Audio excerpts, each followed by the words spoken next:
We are Gold Ivy, a health company dedicated to simplifying health and wellness. Tune in as we search to find the deep, real, and raw truth. We're here to talk big, no room for small talk. It is our mission to inspire, seek growth, simplify the action steps, and build confidence. You decide what works for your daily life and how to transform our lessons into your gold. Are you ready to step into your power? Now is the time. Join us on the fearless pursuit of self-discovery and growth. This is Ivy Unleashed, a Gold Ivy production.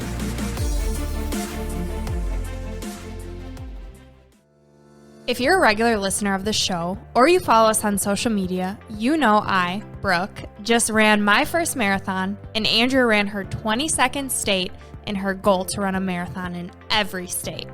How did I go from barely getting out of bed to being able to run 26.2 miles?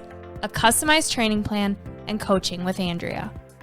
With my health concerns, it was important for me to make sure I crossed that finish line safely and confidently. We are so excited to announce that we are now offering customized training plans. Whether you're wanting to run a 5K, 10K, half, or full marathon, we've got you covered. Get your customized training plan plus coaching to get you race ready and keep you motivated along the way. Prior to receiving your training plan, you will meet with me, Andrea, for a 15-minute call to discuss your goals, race details, and schedule your 3 coaching calls. You will receive a training plan for your race, tailored to your schedule, endurance, and cross-training preferences like yoga, biking, strength, or whatever movement you enjoy. Coaching throughout your training will provide accountability, safety, and inspiration to keep you pursuing your training and race goals. With Andrea, you will connect your mind and body to maximize your race experience. And if you're looking for a custom training plan without coaching, we're offering that as well. Head over to the shop page on our website, goldivyhealthco.com, to learn more and get you across that finish line.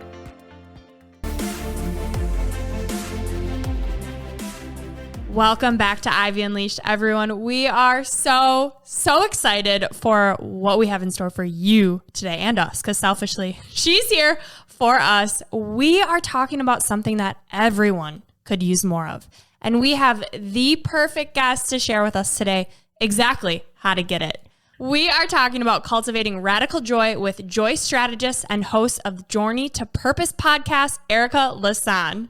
Thank you for being here and welcome to Ivy Unleashed.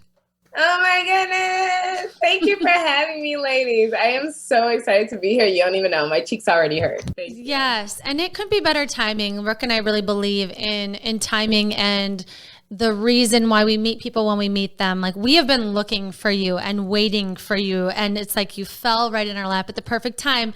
And even like today, Brooke and I are both kind of struggling with mental health today, just feeling like we're not doing enough and we're off. And it's like literally a Joy Strategist.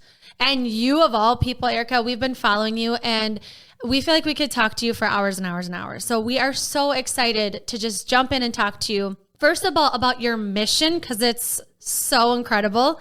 Your mission is helping you find freedom in your purpose so you can live out your wildest dreams and change the world through radical joy. So let's talk about that and how this all started. Oh my gosh. Yes. I'm like, okay, so you said we could like talk for hours, and I'm not going to talk for hours, but literally this is like something that has been such a process and a journey in and of itself. And I just really feel like it's one of those like kind of pinch me moments that I even get to have these kind of conversations, because at one point it just felt so far off, like graduating from college during the recession in '09, not having a job, feeling like so undervalued and unsatisfied and unfulfilled where I was in life. And at the same time, also feeling like I was so full of promise, but nobody was seeing it, because graduating at that time, I had applied to like hundreds of jobs, like hundreds, and nobody was calling me back. And at one point I fell into a mild depression, and it's weird because at the time, I don't think that I really would have noticed that that was what it was, or I would have even qualified it as that, right? But I was literally crying every day at multiple points throughout the day. I would cry at my desk. at the place where I was working, which wasn't like my dream job. It was the same place that I'd been working since college as a internship. And then I would like take bathroom breaks and sit on the toilet for 20 minutes, like trying to like muffle my cries from the bathroom stall. And then like I'd go back to my desk and think about the fact that I'd just been crying and it'd make me want to cry all over again. I was just like very unfulfilled and just unsatisfied. And I would call my boyfriend then. He's my husband now. And this is literally one of the reasons why it made me feel like, oh, he's a good one. But one of the times when I would call him, because I would call him every day on my lunch break, just like crying, he asked me, and it was like a mind-blowing, like life-changing question. It started off with something so simple, but he was like, well, what do you want? And I was like, wow, no one's ever asked me what I want. And also I've never really asked myself what I want, right? So that question kind of put me in this mind space of, if I could live life without limits, like what would it look like? And then from there, I really began this adventure. And it's what I now call a joy quest, right? In part of my business and my program. But I went on this joy quest process of really rediscovering myself and reacquainting myself with my identity through joy, really anchoring my identity through joy. And it changed my life. It took me from a job where I felt uninspired and unfulfilled to literally hosting red carpets at like Fashion Week and doing on-air interviews with celebrities and creating content for media partners that at one point just felt like a dream, you know? And it really started with first prioritizing and really committing myself to the process of leaning into joy first, and then really anchoring myself in faith that like the rest would figure itself out. So it's been a really wild ride. And now I get to live, you know, the life of my dreams, praise God. Yeah, that's so interesting, because you think you have to find your purpose and then create the successful career, and then the joy will come later. You got to grind and bust your butt and work hard and all grit and no fun, and then the joy will come. And you're kind of saying, flip that. So how does that work? How do you kind of start this, and how does it work to start with joy? And not be like, once this happens, then I'll be happy. Then I'll have joy. Once I get the house, once I get the career. I think like that's kind of what I'm hearing Andrea say. Yeah. Yeah. Oh my gosh, that is so real. I hear that from my clients and people all the time. Like, I need this in order to this. But honestly, when you think about it, if you're not satisfied now with where you are and what you have, then like it's very unlikely that you'll be satisfied once you reach that next level of success, because once you arrive there, there will be another level that you want to get to, you know? So the joy in the journey, and part of what the practice really is being present in where you are and being like, having gratitude where you are and understanding that literally everything that you need, you have in this given moment. And also understanding that as you begin to really suck up all the juicy bits of the current moment, that is actually what helps you get clarity in where it is that you want to go next. And also really taking moments to be still enough to consider whether or not the things that you're actually looking to achieve are aligned with your joy, yes, but also your purpose. And when we think of purpose, a lot of times I think people think of these really big and grandiose things that we should be doing that look like the success that everyone in the world would have you think is what you should be doing.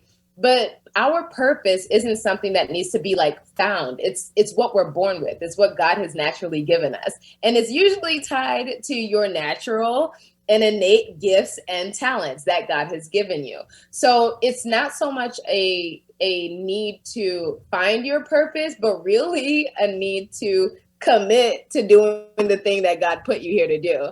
And given the society and the world that we live in, it's most of the time what it takes to do that isn't doing more, but doing less and getting still enough to like hear God's voice. And then through that, really allowing him to move you by faith, and then being obedient to the steps that he's given you so that you can enjoy the process, because that's where the joy comes in. Because it's not by our might or our strength, like he works in us and through us to allow us to do all the things. Yeah, I think about being so stressed of like trying to figure it all out and make time for all these things. Like you have a full-time job, then you have this side hustle that you're working so hard on to become the full-time job. And, you know, if you're like Andrea, then you're prioritizing being a mama and a social life. And it's so much that you get wrapped up in that stress. And it's almost like what you're saying, and a lot of the people in the personal development space that we follow. So you have to carve out that time to be still, to even hear what it is you want, and to know what that next step even is. So I'm curious, in a world like today where we are nonstop, go, go, go, trying to make it all work, like what do you recommend for your clients to even start creating that space? What does that look like? What I would say really and truly is to like get still and pray. Real talk, like pray. And like, don't pray for like the material things, because at one point in my journey, I remember like, oh Lord, if I just had a little more money, I could do this. Oh Lord, if I like, give me the finances so I could do this. Give me. But at one point, I feel like I started to gain enough self-awareness where I began to consider, well, if God gave you that right now, what would you even do with it? Like, honestly, would you be ready for it? And so at some point, I began to change my prayers to, Lord, give me understanding. Like, what is it that I need to know in this moment to prepare me for where it is that you should have me go, so that once the opportunity like arrives, I'm ready to actually serve, you know, and not doing so in a way where I'm like scatterbrained and all over the place, you know, like really being like effective and efficient, doing so in a way where, you know, you're not shooting to the mountain of success and then you don't even have the systems or the strategy in place to sustain it. Because nobody wants to be a one-hit wonder, you know, at least I don't, you know. And so once I really started to get clear around like, Lord, it's not just that I want money, because like money can come and go. You could literally win the lottery overnight and then you have all this money, but you could not be a good steward of the resources and you could put them to waste. So just understanding the need to really surrender to something bigger than yourself. And then through that surrender, giving yourself the permission to rest, and then really be like fueled by faith and fueled by God doing the things, right? And I know that that probably sounds like really woo-woo and intangible, but that's really where things began to change for me. And it started kind of with a breakdown. I had a breakdown in church. But for those who may not necessarily be believers right now, or if you're looking for something super tangible to do, the Lord has given me a process that it worked for me. It's something that I put into play, and it's the first step of the Journey to Purpose process, which is to rediscover joy. And so I have a program that I created, and it is called the Joy Quest, and it really kind of puts in a bite-sized package the process of self-reflection for rediscovery, also writing down the vision and making it very clear, while also holding space for you to be immersed in the vision enough to tap into the feeling of what's needed in order to begin to create actionable steps with clarity of what joy looks like for you, and then how you can begin to actualize that, like starting immediately, so you can create a plan. Wow.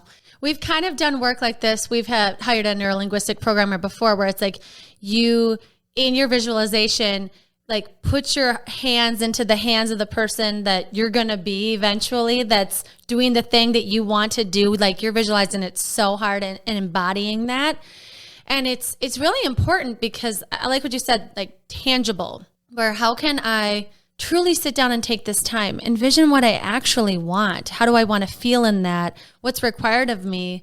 And the lottery is such a good example, because people blow that money all the time because they don't have the systems in place. And this is kind of what's happening, how I can bring it back to myself right now, where I'm a pretty organized person, but our business is starting to blow up and it's getting really busy really fast. And I know I need some better systems in place to manage it, because my head's spinning, and it's great and it's wonderful. But you also need that vision of, okay, social media can take it this way, but where do I want it to go? What do I want that to look like for me? What does success look like for Brooke and me? And how can we create that together. And so I love this idea. You think you got to get faster to keep up, but in reality, you need to slow it down and peel it back. And so it's beautiful. I need to do this. You're also not, for us right now, things are so busy that we're not taking the time to have the joy in it. I mean, we are, but I think that's a fear of ours, is if we want to keep going with this, how do we slow it down so that we can enjoy where we're at? And joy does look different for both of us, and it is different for everyone. So Erica, I'm curious, when you walk clients through this quest, like, how do you find what joy looks like for you? Like, are there certain questions or reflections that you have people do to really get specific on what is it you're looking for? What does joy look like for you? Yes. Oh my gosh. Because it does look different for everyone. And I think that that's one of the common misconceptions around the work that I do. And some people, when I mention joy, it's like, oh, well, I don't need that. And it's like, but everyone needs joy, one. But two, it's like, well, I don't want this and I don't need that. And I was like, well, I never said that that's what joy looked like for you. Like, really, we should start with, what does joy look like for you? What does it mean? What does it feel like? What does it entail? Who is involved in the picture? So there are a series of questions. And because I don't like to be put in a box, because I believe that as children of God, we are not meant to be put in boxes. Like, we serve a God that's so full of possibilities that we could really do anything and everything through his power and his might, right? So I like to think of my business as a pick your own adventure. So depending on how somebody comes into the journey experience, if I have some space on my roster, like for coaching or consulting, then I will ask them a series of questions. But then sometimes if there isn't any room, then they could be added to a wait list, or they could go on the Joy Quest. And it's through that process that people not only get to understand what joy means for them, but also really making sure that they are considering what joy means for them in this particular season. Because joy for me in my 30s does not look like what it looked like in my 20s, okay? I'm a completely different person. Each day we are growing and glowing. So it's really also understanding that there needs to be a process of constant self-evaluation and checking in with yourself to see how you're feeling, where you're going, what you're doing. And that's part of what the Joy Quest allows you to do. And the work in general, right? Because it's really about knowing yourself and rediscovering, recommitting, and reconnecting to your purpose and identity and joy on a constant basis. I love that too, because it takes the ownership away from anybody but yourself, right? Like, you can think it's your circumstances, your job, your spouse, your finances, whatever's happened to you in your life. But this is like, no, let's slow down and really reflect, just you, just in your own thoughts and feelings, what you want and what you're pursuing, and then moving from there to cultivating that joy of what that's going to look like. Yeah. I love that you even mention it, people thinking that it's the situation and circumstances that's actually robbing them from the joy.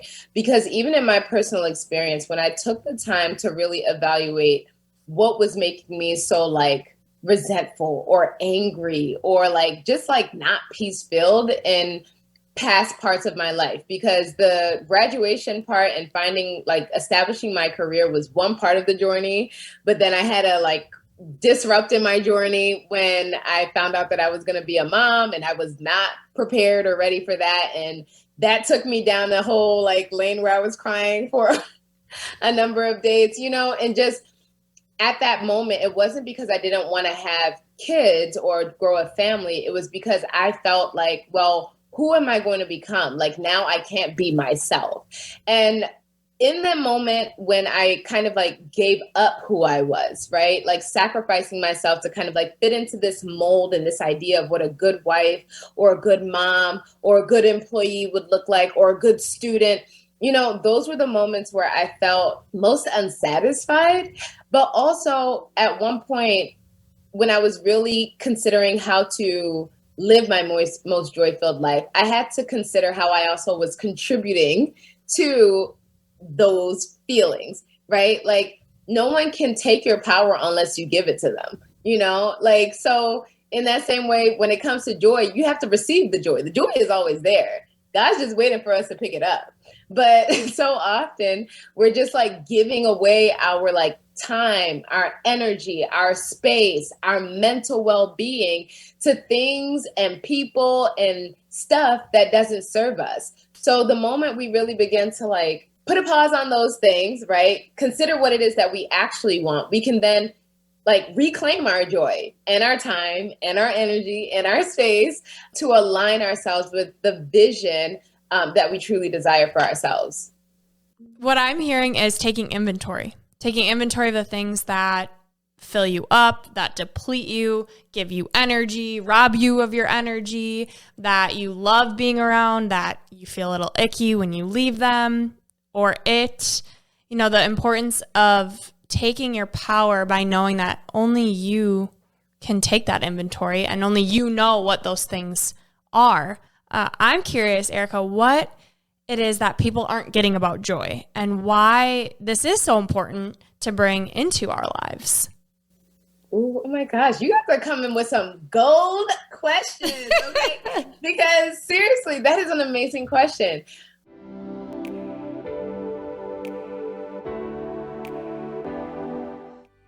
If you struggle with digestion, energy, bloat, acne, mood, fatigue, listen up.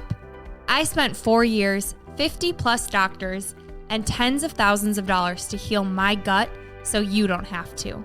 I've created the what to do guide I wish I had before spending years navigating the overwhelming amount of information and conflicting doctors' opinions out in the gut health world. My help, I can't figure out what's wrong with me. The How to Heal Your Gut Starter Kit is now available, and the response to it online has been incredible. On top of what I wish I would have known, I also wish this information would have been easily accessible for me. Because of that, it's available to you on the shop page of our website for only $9.99. Included in my guide is what helped me and countless others heal their gut, along with chronic fatigue, acne, hormone imbalances, and so much more. You'll learn what foods to stay away from, what foods to eat, a 4-week gut healing eating plan, lifestyle tools to aid your healing process, and 2 of my go-to favorite recipes. So head over to our shop page on our website, goldivyhealthco.com, and remember, happy gut, happy life. You can heal. Let me help you.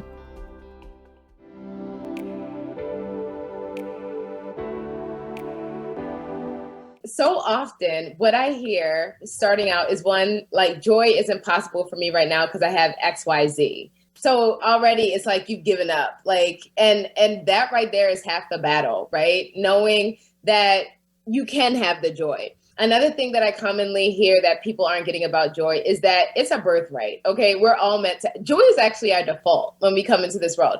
But so often I hear, well, right now, joy is a luxury for me. Joy is a luxury. And it's like hearing that just makes me feel so sad. Like joy is one of the most basic things that we have. And it's literally something that we can have at no cost. But so often, based on people's preconceived notions of what joy should be, and most of the time, those ideals of joy aren't based in their own experience or their true desires for themselves, but based on what they feel society would celebrate as like a joyous or momentous occasion or thing worth celebrating, you know? And so right there, they're already putting themselves in a very limiting mindset of like, I can't have that right now because of everything around me.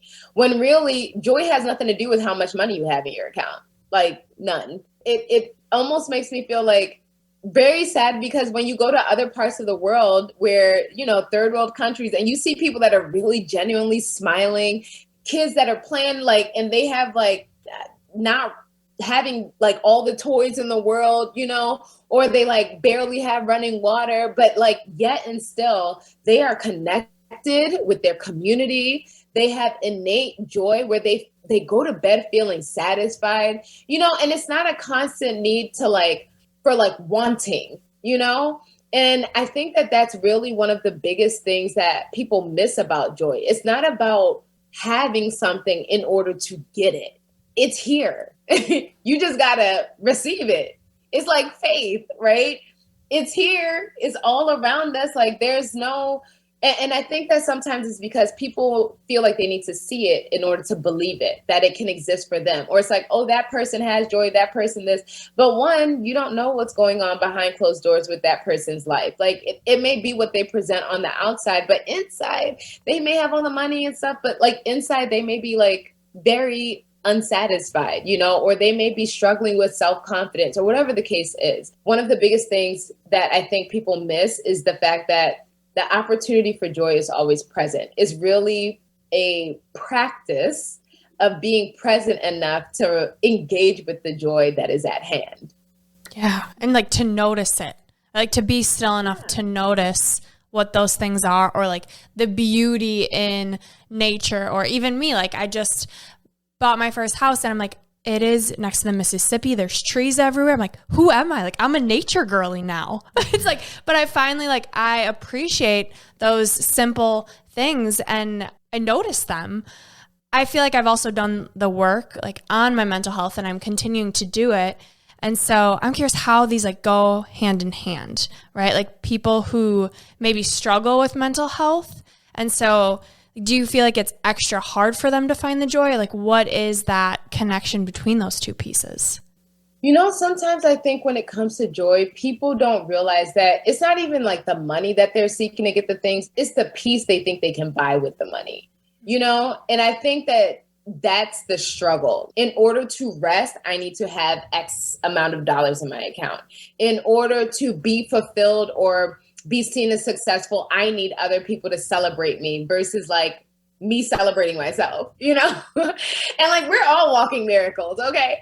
So I think that sometimes the mental health piece really comes in not realizing how capable we are of like truly embracing and embodying that piece where we are and as we are. And Brooke, I love that you shared the fact that you use nature. Like that nature is one of my go-tos, okay? Because when you stand outside and you like hear the rustle of the leaves in the trees, or like when you feel the wind, like close your eyes and like feel the wind like sweep across your body, or when you like hear the birds chirping, or I love spring so much because there are days where I just walk outside and I literally just like take it all in, and it's like being so present that you can like sense and like smell the flowers, like actually smell the flowers without being up close to them, all of that brings joy.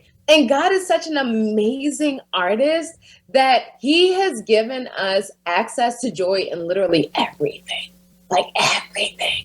If we just go outside, like our minds should be blown every single day at like what he's done. And like, when you really think of even how like nature and the world works in such an order, like when you think of, he's not a God of chaos, right? And just thinking about how he creates like environmental systems and like how those systems not only care for themselves, but they care for us, even though we're destroying them. But like how if we were taken out of the equation, they would still live on.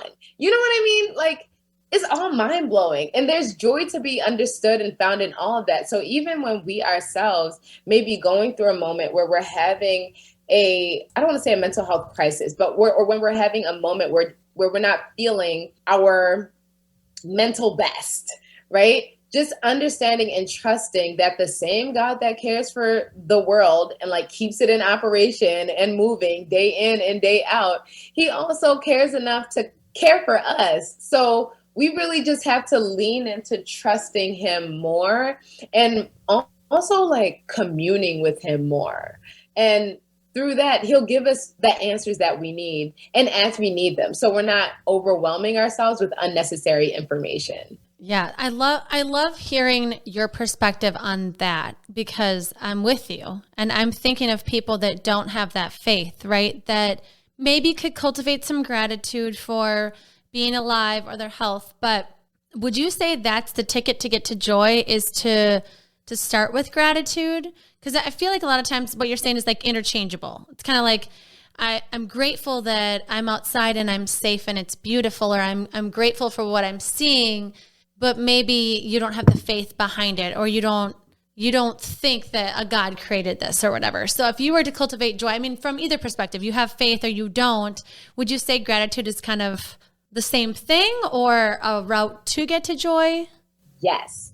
I believe that gratitude is a route to get to joy. And I love that scripture from like 1 Thessalonians 5:16, be joyful always. Like that's my, like in all things, because honestly, even when things aren't necessarily working out perfectly in our mind's eye, or as we can see it, we know that everything comes back to glorify God. Like it may be that it may take some time for you to even see it, but sometimes when things aren't working out, it's because he's working something else out. But I love the fact that you asked this, because not everybody believes, right? Not everyone has faith. And faith is simply believing, right? Faith is believing. Faith is trusting in something or someone, right? So you have faith in something. You believe in something. Oftentimes when, like, if we're not coming at it from a perspective of like Christianity, and even that sometimes makes me feel a little like, oh, because then I think people think more about the religious aspect than the relationship aspect, which is really what it is. Peeling it back and getting back to this belief thing, right? If you are not leading by faith and believing and trusting in the joy of possibility, or like anchoring yourself in the gratitude and trust of the what if in the positive manner, right? You're automatically operating in fear. So you're trusting something, right? You're believing in something, but you're believing in your fears. So rather than being elevated, you're then like putting yourself in a position to be like bound and constricted and feel like you have no way out. You're putting yourself in a box. I always like to say that like you're either operating in faith or fear, and one gives you limitations while the other gives you liberation. So which one are you going to choose? So when you really start to think about it that way, everyone believes in something. But when you are operating from a position of like Christ-led faith and like Christianity, I just love the fact that our faith is in something and someone, a God that's bigger than us, but also a God that's given us access to so many beautiful promises that really have us understand that we can create whatever it is that we want, right? I mean, as long as it's in alignment with his will and his way, but also we know that he wants the best for us. So it then becomes a question of us really asking like the person, right? The God that created us, you know me better than I know myself. Real talk. He does.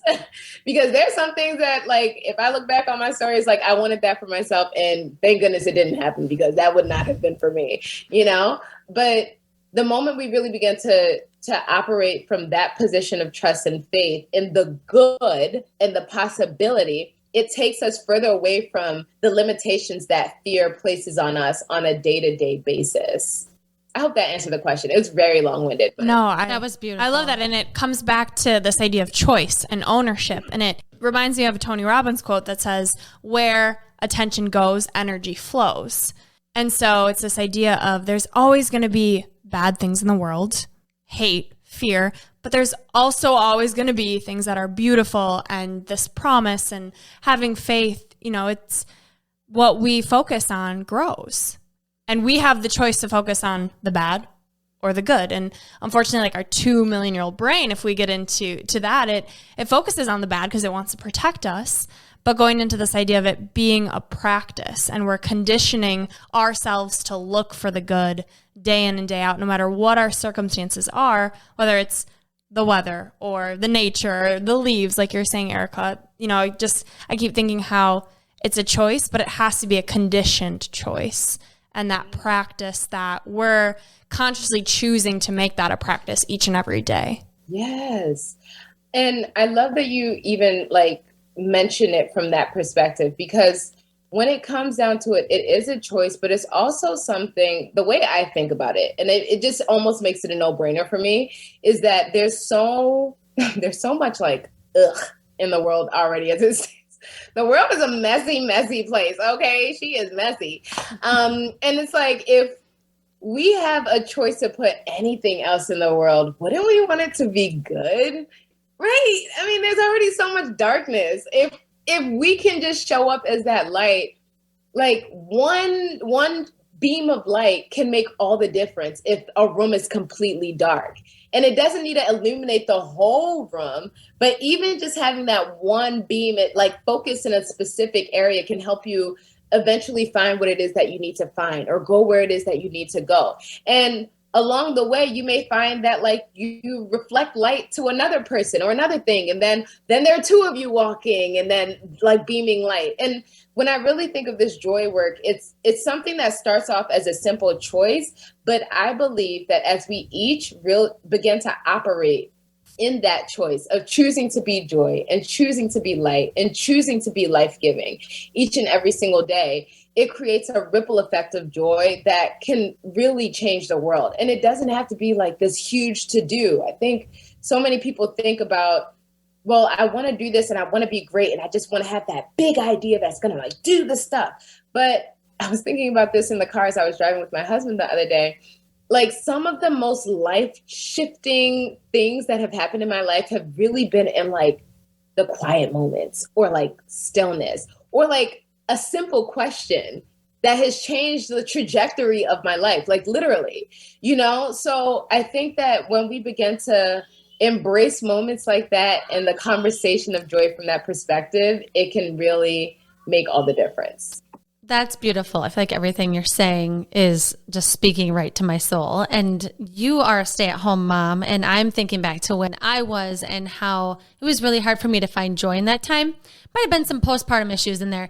But I'm curious for people that are kind of in a stage of life that is tough, right? Like they got newborns and they're not getting a lot of sleep, and it's just like tough to find the joy. Or like you're in a job and you're not really enjoying it and you're kind of like, you know, you're going to get out of it, but you're kind of stuck in this stage that's tough. Or you're sick and physically not feeling good. Yes. Yes. How do you start the process of cultivating joy in those phases of life? So I have a tagline for the Journey to Purpose, and it's one feel-good thing at a time. And that's literally what it is. Like take things one feel-good thing at a time. It doesn't have to be all the things. It doesn't have to be all the things right now. But if you take it moment by moment, you'll find that you're able to then curate the joy and build on it. I think oftentimes, like when people have this idea of what they want things to be, it's like, I want it all and I want it all right now. Even me, right? In my entrepreneurial journey, starting out, this business is a culmination of things and skills that I've acquired over the past 20 years. But when I started this business, I started it like right at the beginning of the pandemic, like this iteration of the business. And I didn't know where it was going. And then at one point when I got very clear on like, ooh, this is what I want to do and this is how I want to do it. And I was going so hard and like pounding like the pavement and doing this and doing that, doing all the things, burning myself out, overwhelming myself, and then like creating just like not joy at home and in my business and stressing myself. But then at one point, I really had to get clear about the fact that, you know, Erica, the things will come when they're meant to come. And also, there is joy to be had in the process. Like at some point, you will look back on these times with joy, like thinking about knowing you are where you want to be, but also thinking about how you arrive there. And if it's something where you're literally like stressing the entire time and you're like angsty about everything, then that's not the recollection that you'll have when the time comes. And you want to enjoy the process.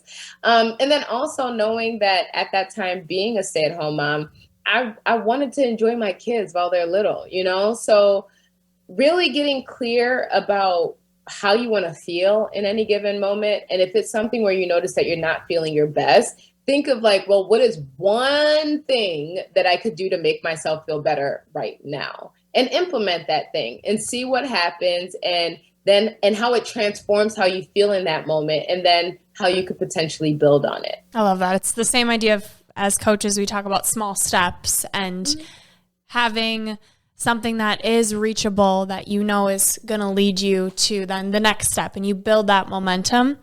It's one step at a time, 100%. Mm-hmm. I love that you even phrase it that way, because through the process of the one step at a time, you may find that where it is that you wanted to go or what it is that you thought you wanted isn't even it, you know, but you're enjoying the process and you're enjoying the discovery that comes along with the process. And when you're enjoying it and you're able to like look at it from a relaxed perspective, then you're actually able to get further faster, because then you're not doing all the backtracking of having gone so fast that you didn't even know where you were going or what you were doing, and it's totally misaligned, and then you have to like restructure and reorganize, so you're actually able to go at a planned pace that works for you and your life, and you feel good along the way, which is ultimately what you want, because that's what you'll actually remember. Right. And the people around you too, right? Talk about family. Like, I didn't want my kids looking back and being like, mommy was horrible. Oh my gosh, when she was starting her business. No, like, I want them to think of the fun times, like, and how we did this together. Yeah, let's talk about you as a mom for a minute, because I imagine you like listen to your podcast, you're singing, you can just riff off Bible verses. I feel like it's just this energy that you have, and it's just like who you are, like you're a ray of sunshine. But I'm curious what that's like on days when it's hard as a mom. What is that like for you? Like, what kind of mom are you on the day that you're not totally spark full of joy? Ooh, this is juicy. You want all the secrets. So I let myself feel the feelings. Especially if I'm feeling them hard. Like, I take that moment, I reflect on it, I journal on it, I pray on it. I have a little process for that even. I don't go to other people with it, at least not immediately, because I think that's when you get other people in your ear, and it's like they don't even know the full extent of what it is. And also, sometimes in considering what you're even telling them, like, when you have a feeling and the first thing is like, let me go ask somebody what they think, or like, let me see. But then you have trouble even articulating what the thing is. Like, stop it. Don't do that. Like, first you have to understand for yourself what it actually is. And then from there, I find that a lot of times then I have enough clarity to pray about it. Like, Lord, I really feel this way about this, and it's irking me, and I don't know why it's irking me. Or, Lord, give me the patience today. Or, Lord, give me the peace. I don't know. Like, he does what he does. Like, the Holy Spirit does what he does, and he ministers to me in those ways. And what's also awesome about it is that once you really begin to cultivate that relationship with Christ, right, he begins to speak to you in the ways that are needed specifically for you. Like, that intimate relationship where it's like he knows you so well, where there have been times where I've prayed for something and I'm like, Lord, I'm just frustrated. Like, I need to understand this thing. And I'll be like, and Lord, I'd like to know today, like, like, let me know. And he will literally, like, he speaks to me, and I know it's him. Because it'll be like, I'll ask him a question and I'll literally look down and the answer will be in front of me in a Bible verse. Like, the next thing, like literally the next thing. I would have thought it, he would have answered me right then. And this has happened to me on multiple occasions. Or like, I'll be thinking something and like, I'll have an idea come and I'll be like, oh, Lord, is that what you're trying to tell me? But I'm not sure. And then I'll leave it alone and I'll be like, but tell me 3 times, Lord, so I know that it's real. And like, I'm telling you, I say it all the time. 3 is my favorite number. I have a thing with the number 3. And so if the Lord confirms something 3 times for me, it's a go. And he'll like send people unsolicited. I wouldn't have asked them these things, but these people will come to me and be like, I was thinking about you the other day, and this, and this came, and it'll literally be like a word from God. Like, you don't even know what you just did. And it's part of what the adventure and the joy of the journey is. So like, understanding that even in motherhood, I think what happens a lot of times when the joy of motherhood is stripped from us, it's because we're trying to compartmentalize ourselves. Like, we're trying to make ourselves what seems to be nice rather than like being actual people, like this idea of perfectionism as a mom. Like, I am a perfect mom. Like, my kids are amazing. And like, I am a messy mom. Like, I tell my kids sometimes, like, not our house. Like, I have a thing about that. Like, I try to keep things organized, but like, we have messy moments, because life is messy. And I don't shy away from those moments because that is the human experience. Like, even when we think about life and like sin or whatever the case is, like, it happens. But we have access to like an eternal cleansing. You know, we have access to freedom. We have access to forgiveness. We have access to like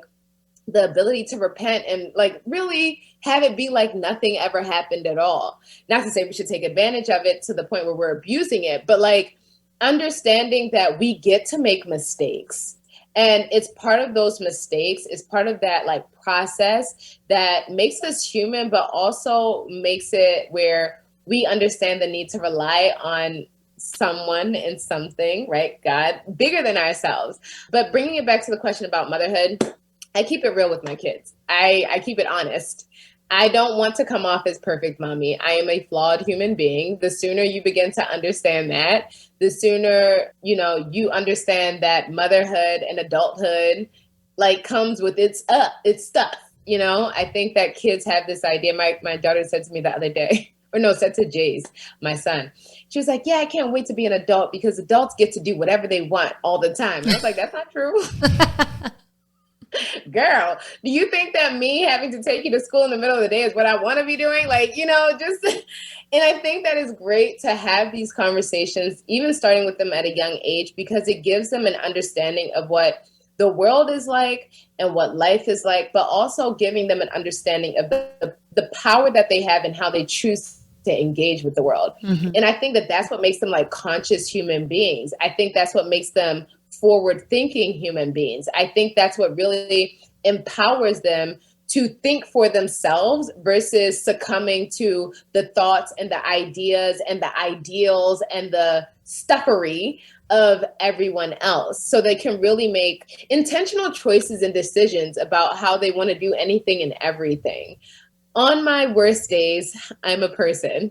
I pray, I converse, I talk it out with myself, I talk it out with God, I talk it out with my kids and the people around me. And I've cried in front of my kids, like, and they ask me why I'm crying. And if I can explain to them, like, I'll explain it to them. You know, if it's a matter of feelings, I share my feelings because we have them for a reason. And, you know, we're meant to like express them and understand what they mean for us so that we aren't necessarily like bound by the not so great feelings, because it's actually through those feelings and like getting through them that we're able to arrive at joy. But the more we try to suppress them, that just keeps the joy further off. Oh, I love that, which leads me into my next question, which is, so, you know, they say emotions, you're not always happy, you're not always sad. Is that the same thing with joy? Like you're not always joyful?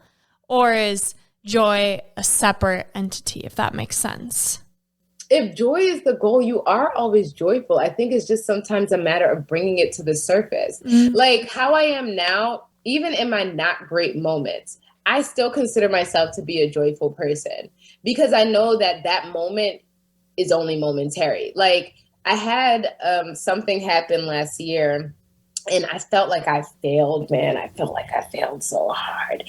And like, I was just like, Lord, what is this? I trusted you, you know, I was rooting for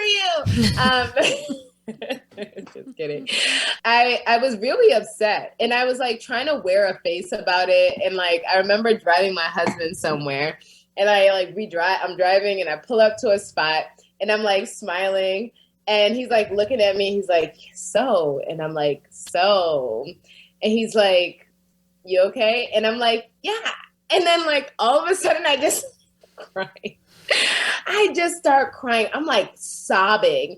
And like internally, it's because I felt like I'd failed at something. And in that moment, even while I wasn't like the most joy-filled person, I still like trusted enough in what God was doing in that moment to like speak with him about it, right? And ask him what it meant. Because even in our not happiest times, there's purpose in everything. So like, I remember having a conversation with him and being like, but Lord, you told me to do this and I trusted you. And so I did it. And like, it's not working. And, you know, like me having a like spiritual conversation.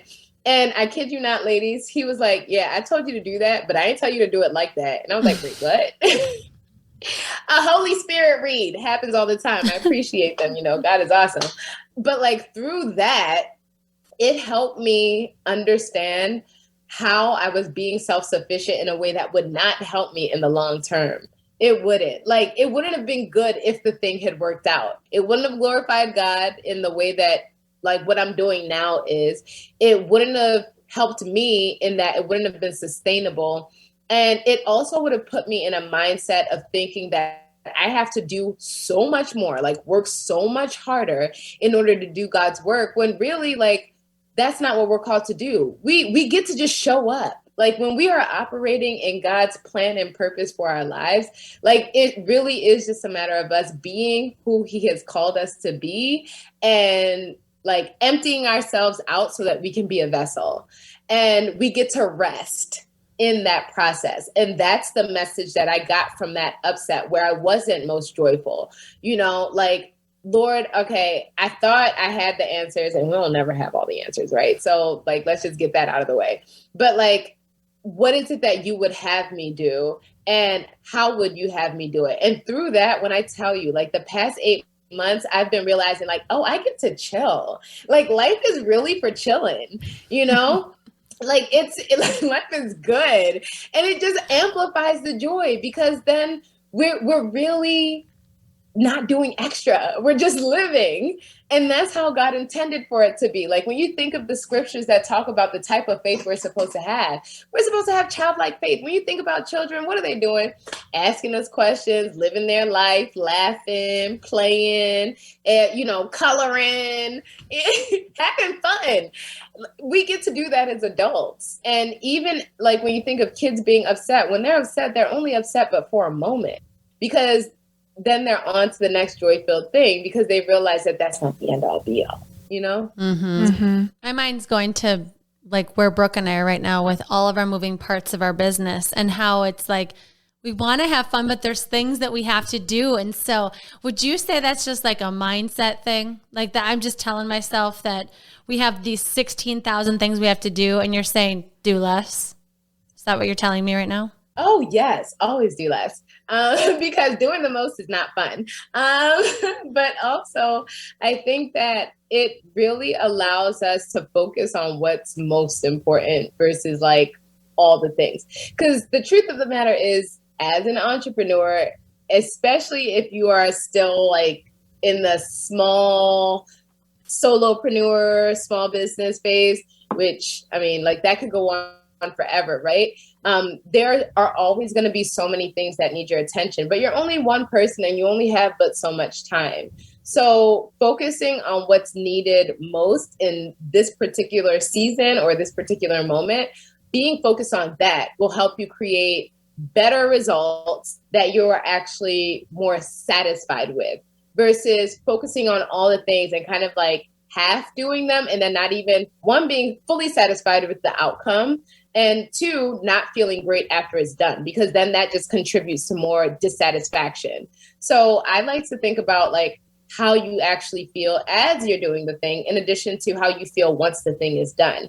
And when you do less, most of the time you feel better in both parts of those things. Yeah, it's like enjoying all the pieces instead of just doing it to get it off the to-do list. Yeah, because then also you may find that once that's done, and because again, like, entrepreneurship is for, it's like, it's not a sprint, right? Like they always say, it's a marathon, not a sprint. But like, really and truly, if you have your own business, you're in this for the long haul. So like, you don't want to burn yourself out trying to do everything at once and then not even enjoying it. And then feeling like once you've done the things, it's like, all right, on to the next thing, because there will always be a next thing. And on top of that, if you're constantly doing all the things, when are you actually taking time to assess what you've done, how it's working, and how it's actually like preparing you for whatever is actually next? You know what I mean? So you have to pause and you have to enjoy the process. And also knowing that, like, tomorrow isn't guaranteed, right? So I always like to think of, how do I want to feel, like, in looking back on life, how you want to feel throughout the process of building whatever it is that you're building, whether it's a business, whether it's working for someone else, whether you're a stay-at-home mom, right? Whatever it is, like, how do you want to feel, and how do you want your family to feel, and how do you want want to make other people around you feel in general, because ultimately that's what they'll remember. Like all the little things that you've done, all the stuff on your checklist, like it's helpful to have those things. But if it's coming at the expense of your joy and your well-being and your relationships, then is it really worth it? Oh man, Erica. There's your answer. I love it. Well, something too that you talk about so many things. I have 64 thoughts going through my mind right now. But one of them is you on your website talk about charging your joy. So now I'm thinking like, I kind of know some things that bring me joy. I want them in my life, but how do you charge it up? Like, what are your strategies for that? Ooh, this is a really juicy question, and it's really good because I would say that it depends on the person. So that's something that typically comes up in conversation when I'm working with individuals one-on-one, because I could say a lot of things, but it could be that all of the things that I'm speaking about don't necessarily speak to anyone that's listening. But the best way to know is to take the Joy Gem Superpower Quiz. Because this particular quiz is a resource that I've created to help individuals understand not only how they can begin to maximize their joy in this particular season, but how they could leverage that joy to start creating more time, energy, and space for themselves starting right now. So based on the results that each individual will get in their specific joy gem type, there are very specific suggestions that are made for how that individual can begin to charge their joy one feel-good thing at a time. It's an awesome quiz, and you can take it for free on your website. And so will you tell them what your website is so they can go there and take the quiz? Yeah, for sure. My website is ericalasan.com. And if you're looking to take the quiz, you can take it at ericalasan.com/quiz. Yes. Yeah. Brooke and I took it and it was super fun. And something too that Erica brought to our attention is that, through life and these different chapters, you can go back and take the quiz again and you might get a completely different result. And I just think that's really important. And something that keeps speaking to me is this word clarity. You're getting clarity on what brings you joy. You're getting clarity on where you're at in your life and what you want out of it. And I think that just speaking with you and slowing down to get clarity, I just feel like this word is just speaking to me on, if you don't have the clarity, what are you doing? Because you're just creating more chaos instead of what you actually want and more joy. And so everything you've said, this word is just like speaking to me. Oh, praise God. Wait, now I want to talk about your experience taking the quiz. Yes. Types? Mine was connection, which totally made sense. And it was, the self-sacrificing and being in demand for helping others. And instead of resting when I need to, just pushing forward more, which I can totally relate to. And it was finding joy in people and relationships, making time for that. Something I've heard before that has stuck with me is make the most important thing the thing. Kind of what you were saying with focus. And it's like, stop complicating, getting your ego involved, and making it more complex than it is. So I loved the quiz because it also gave like those small steps of here's what to do to fill your specific joy. I got experiential wisdom. And so mine hit on the head. It's like, you're confident in who you are. You know what you want. You're excited about it. You just want a to-do list and you're ready. Which is so perfect for my life because I feel like I've figured out what brings me joy. I've gotten clear on my purpose, but now I feel like I'm complicating it with so many directions that it can go. Because with social media and the platforms that we have, we're on everything and it can go so many different directions. And one takes off and I didn't expect TikTok to take off. And it's like, how do we do that? Do I want to do that? And so I think I'm just complicating my purpose and my joy by not getting clear on what is it that sparks the most? Like you were saying, you can get too busy with all of the things. Yeah. And it makes sense now that the word clarity keeps popping up for you in terms of like, with clarity, what is it that I desire moving forward? That's awesome. I'm like, well, what does clarity look like? But I'm not going to go into a full-on coaching. I can literally do this all day. This is so much fun for me. Yes, because people can take the quiz, but they can also work with you one-on-one, so that they can find that on your website as well? Yeah, for sure. They can work with me one-on-one. I also offer group coaching. It's a small container of only 8 people, and we're starting a new cohort at the end of this month. So there is some space if anyone is interested in potentially joining. They could totally book a Joy Jolt session and we could discuss which options are right for them. And then I also have a couple of courses that I do throughout the year. I have the Dream Academy, which is really what kicked off this entire journey to purpose in this business. And that's a 6-week vision boarding course that I started. That really walks you through the process of understanding, 1, what brings you joy, 2, how that joy coincides and is related to your purpose. So we sift through all the joy gems and all the things that bring you joy and helping you understand how it can propel your purpose in your career, in your life, in your business. And then we put it all on a board, make it pretty, but then we give you tangible strategies and action steps to make the vision a reality. So that comes up a couple times a year. So the best thing anyone can do if they're interested is visit the site, get your Joy Gem quiz going, and then you'll be added to the mailing list and you can hear of all of the other things as they come up throughout the year. Yes. Well, and you also have a beautiful presence on YouTube and Instagram too. And Instagram is Erica Lasan, just your name, right? Yes. Yes. I will plug all of this in the show notes so that everybody has access to you, because I just sat and watched reels of you. I lost track of time. Just lost complete track of time. You just have so many beautiful messages you're putting to the world. We just want to thank you for what you're doing. And like, if we need anything, we need more joy in the world. And the way that you speak of it in so many different ways so that anybody can understand and take a message home on how to create more joy. And so we just want to thank you for the work that you're doing. And we also want to hear more from you. So now it's time for your 3 gold stars. So the first gold star is to get still. Get still, slow down, don't move too fast, so that you can get clear on what it is that you actually want and where it is that you want to be going.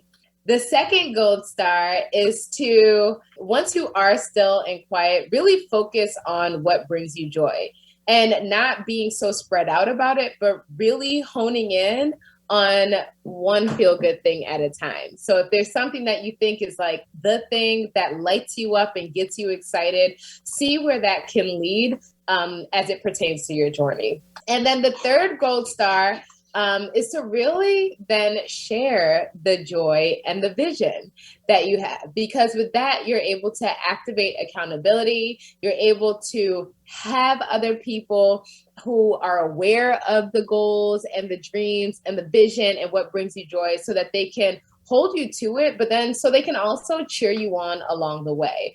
And with that, you never know how you could actually be inspiring them and starting a journey of your own. So then it becomes a win-win-win. And I'm all about the win-win-wins. Yes, that collective healing, which is exactly what you're doing by lighting us up over here. And now we can go share that with our audience. And well, again, we're so grateful. Thank you so much for being with us here. Oh, thank God. Thank you for having me. This was so much fun. I loved it. Unleashing Ivy. Okay. So these are our 3 rapid fire questions that you wanted to be a surprise. Are you ready? I'm nervous. Okay, Erica, my question is, what is one thing that used to bring you joy in a previous season of your life that no longer does? Oh, hanging out in New York City. Like, just going to events for the sake of going to events, like being on the scene.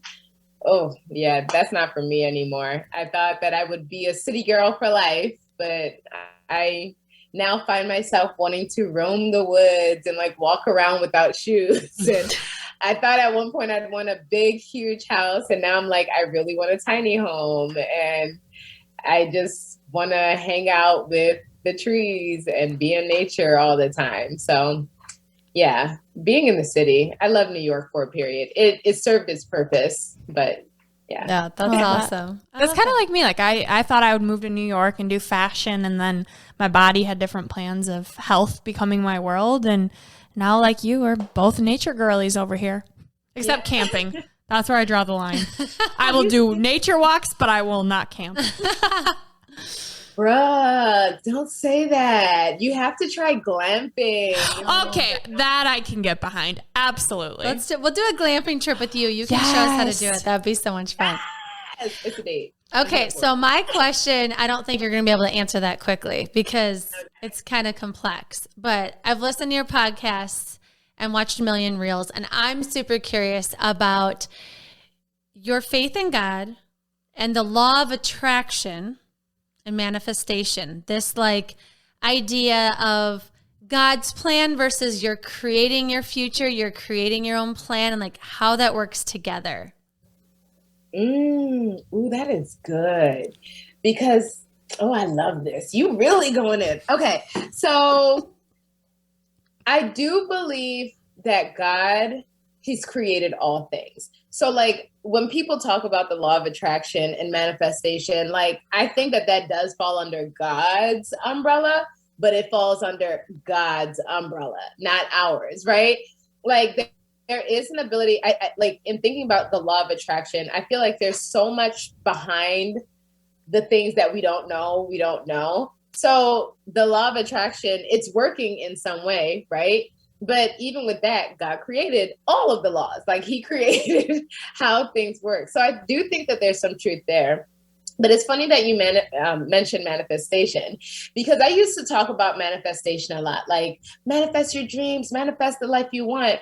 And I remember my pastor's wife in one of the recent services talking about manifestation. And she was talking about what the word manifest actually means, which means to reveal. And then also knowing that the word manifestation is in the Bible, but it's not used in reference to humans manifesting anything. God manifests because only he can reveal, right? So I've even in like my use of the word, I feel like I've dialed it back because ultimately, like, I even feel weird when people compliment me on things and I say thank you. Like, I can't take credit for anything. Like, ultimately, God does all things. So I say praise God because at the end of the day, he's good and he gets all the glory. So I do believe they all exist, but I feel like it's all God's doing. And we're really just here to be used by him in that way. So like we can create our future, right? In that he can give us an idea, he can give us a vision, but ultimately it is him that's allowing us to operate within that vision. Like, I don't think that, like, even when people talk about the business, right? Like I say God graciously, like, allowed me to co-found this business. Like I'm a co-CEO with the Holy Spirit, you know? And I think that the ability to even think about it from that perspective really then allows us the opportunity to relax and rest in his presence, because then it gives us freedom to realize we don't have to have all the answers. We don't, like, and that gives us freedom to enjoy the journey.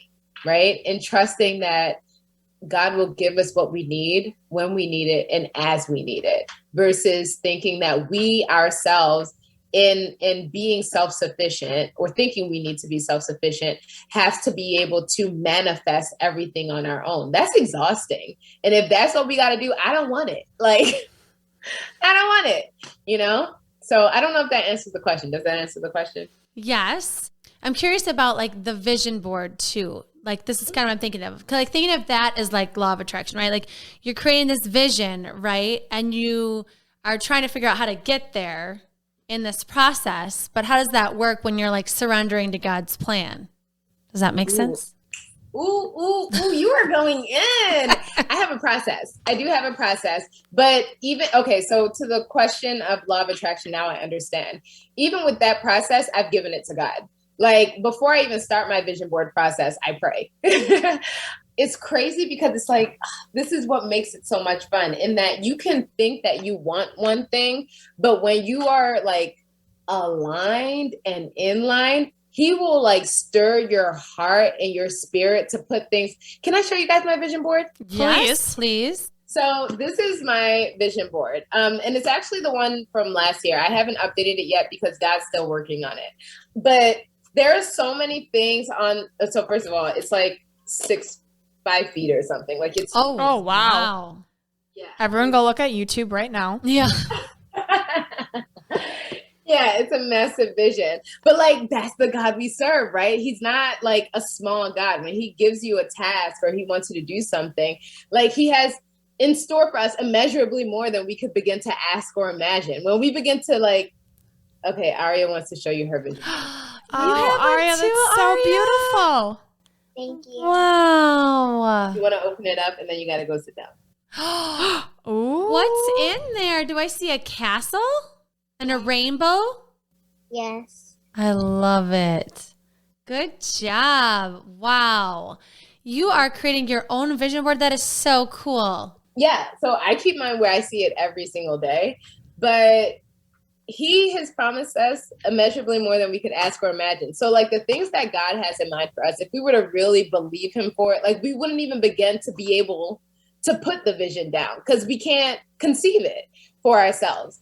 And even now, like if you were to ask me about what I'm doing now, like 5 years ago, if you would have told me I was doing this, even 2 years ago, if you would have told me I would be doing this, I wouldn't have believed you because I couldn't have seen it for myself.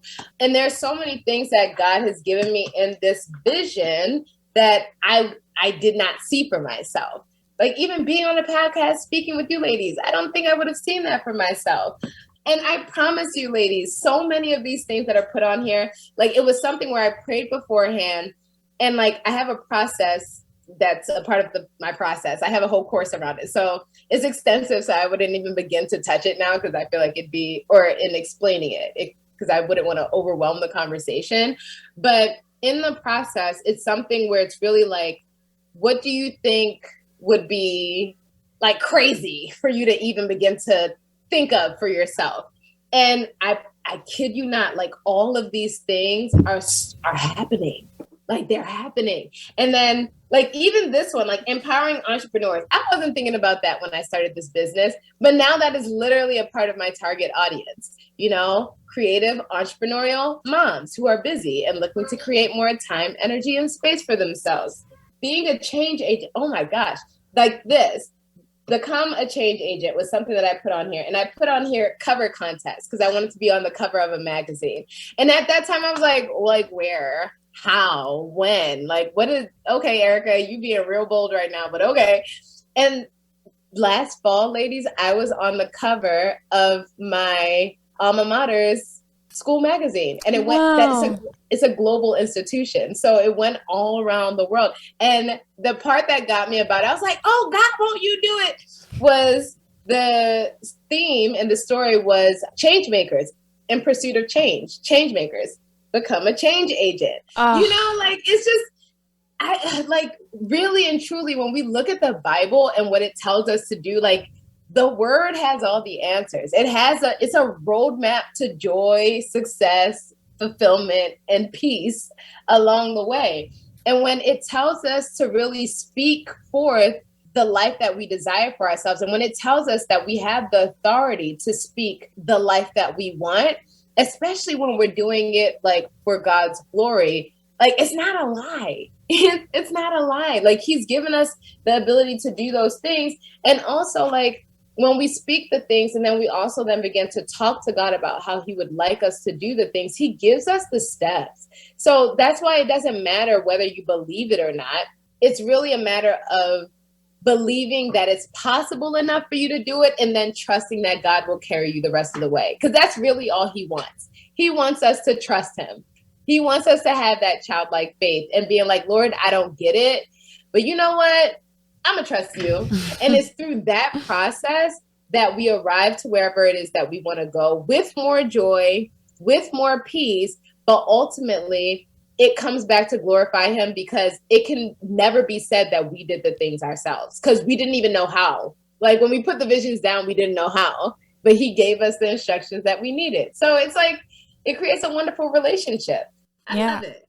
I love that you wrapped it up saying that because how I view it is I'm having these thoughts, these downloads for a reason. Like I want these things in my future for a reason, and to be still to hear these things of what I want is someone is instilling these wants and desires in me. I kind of view it that way because these are the things in return that are bringing me the purpose and the joy and the service of others, filling my cup up first, kind of thinking about these wants and desires like I have them for a reason. They're being imprinted on me for a reason. It's kind of my view on it, or what my view is becoming, I should say. Yeah, I love that. It's powerful. Yeah. He does give vision, like in the same way he did it back then with like David and like Joseph. Like he's still doing it. Like he's the same. He's literally the same God. He doesn't change.